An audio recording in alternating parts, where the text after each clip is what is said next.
Hi everybody, Jimmy with Fancy Schmancy Wino. Jimmy, not James. James is off, I don't know, doing whatever it is he does, mastering the Dewey Decimal System or running in circles or something. We're here today to drink some wine.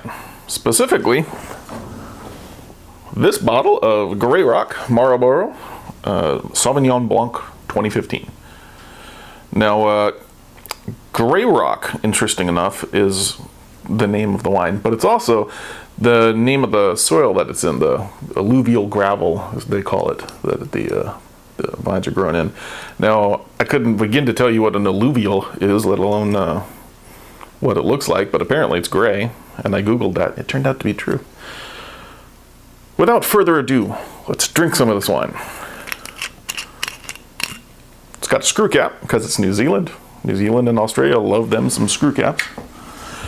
You'll also notice it's missing a little, kind of like last time. I may have gotten a little ahead of myself and had some of this last night. Oops. Let's have some.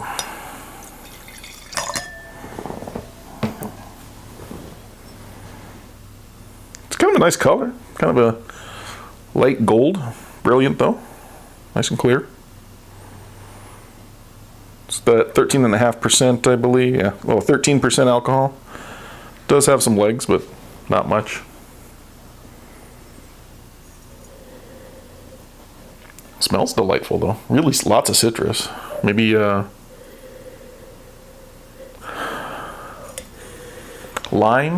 I get some lime, and then there's some other kind of citrus in there.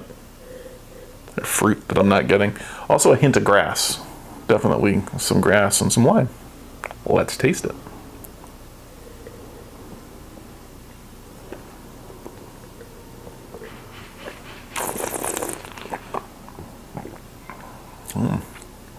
Get more of the grass on the taste. Maybe some grapefruit. It's probably try that again.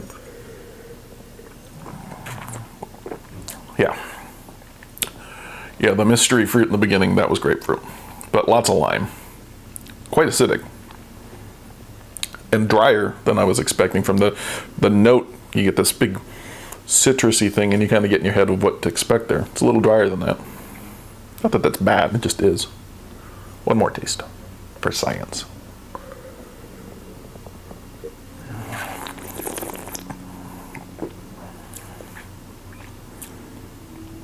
Kind of a short finish, a little mineral on the end. I don't know if that's maybe that's from the alluvial gravel, I don't know, but there's some there.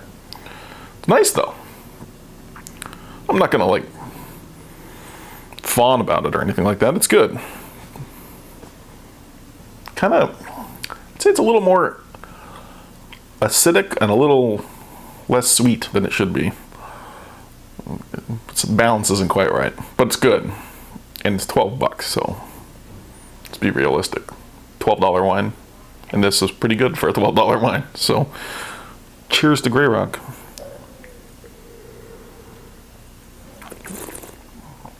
Yeah. The other thing I would point out, the region is kind of known for, well, Marlborough Sauvignon Blancs are kind of known for passion fruit. I don't get that. And on the bottle, it says that I should be tasting some gooseberry. Now, yeah, gooseberry. I don't know that I get that either. Maybe somebody with a more refined palate's going to pick that up, but I don't. I'd get basically lime and grapefruit. But it happens to be good lime and grapefruit. A little bit of grass is nice. So I'm going to give it, I don't know, I'm going to give it a B, I think.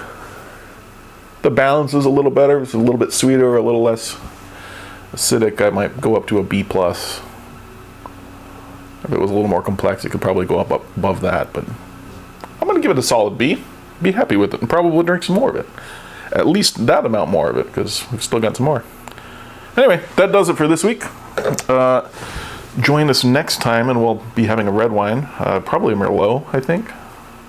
Talk to James and see what he thinks. But till then, thank you very much. Cheers. Hey everyone, welcome again to Fancy Schmancy Wino. I'm James, not Jimmy, that's my brother. We're two guys with the same name, drinking the same wines, and sharing our thoughts with folks just like you. Last week we kicked off our first week looking at a red that influenced me in changing my view on red wines.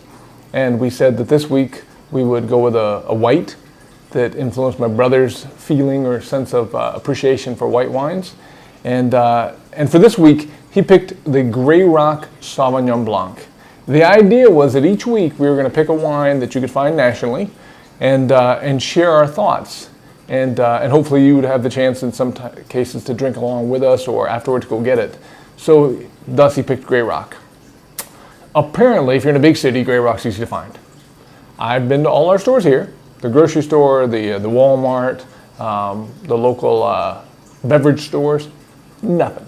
No Grey Rock. So I picked a different one. We're also going to go with Sauvignon Blanc. I chose the Monkey Bay Sauvignon Blanc. And let's just admit it now. Who doesn't think Monkey's a cooler name than Grey Rock? So Monkey Bay Sauvignon Blanc.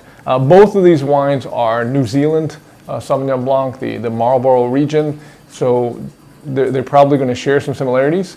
You will have hopefully seen at the beginning of this video his takes on it. I haven't seen that part yet. So I'm sharing my thoughts on a different Sauvignon Blanc because, again, Jimmy, couldn't find your wine anywhere. So let's jump right into it.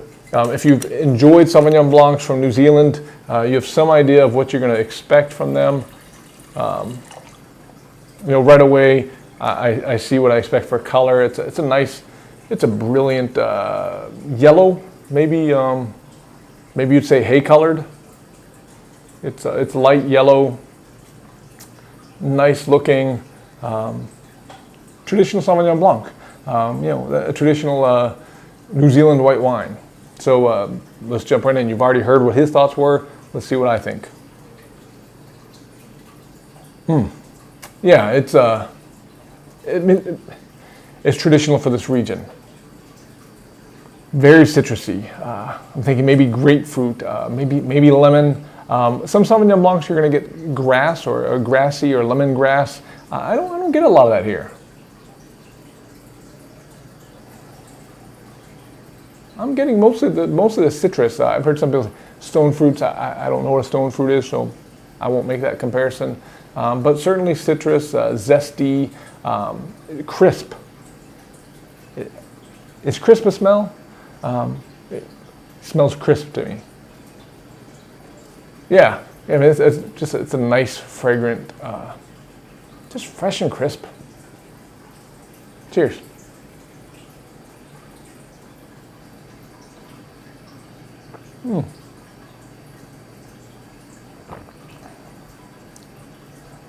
Yeah, I mean, now while I don't like grapefruit at all, don't like grapefruit juice, but there's that strong citrus, grapefruit, lemon, citrusy.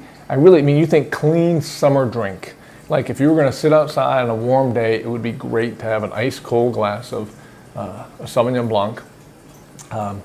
I'm not as big on some of the other regions of the world, but certainly the New Zealand is one of my favorites.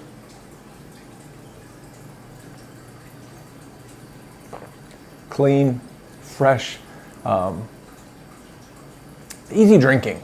If you don't like reds, and we talked about it takes some work to move there, unless you're my brother. He started with reds and then moved white when he saw the citrus. In some, he might have gotten lemon, lemongrass, grassy, earthy. I don't get that, but it's just clean, it's fresh, it's crisp, it's a fun summer drink.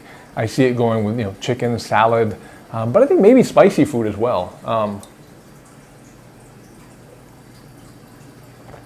I could picture having this with even something, maybe some Mexican. I'm thinking chips and salsa right now, that the acidity of this would seem like it would cut through the spice of a good chips and salsa. I don't know for sure.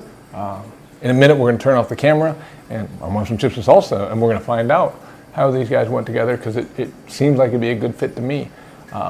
So whereas the red wine, you want a big food to go with it. In this case, you want something a little more subtle. Generally speaking, the chicken, the cream sauce, but yeah, I'm gonna give it a try with some spicy food and see where it goes. I know if you've had other whites, many people recommend like a Gewürztraminer with a with Indian food, with spicy food. And so I'm thinking seriously Sauvignon Blanc with some chips and salsa. So what do I rate it? I'm going to give it a B. It's there's nothing special, nothing different about it. It's a good looking bottle. It's clean, it's fresh. It's got the typical New Zealand, Australia screw cap. It's got all the descriptors I expect from a Sauvignon Blanc. So yeah, a B. I mean, and for the price, who doesn't like a good B? So next week we'll jump into another national wine, hopefully one that we both can find nationally. And I think we'll probably introduce either an Indiana or a Michigan wine as we try to touch on some regional appellations. So for Fancy Schmancy Wino, cheers.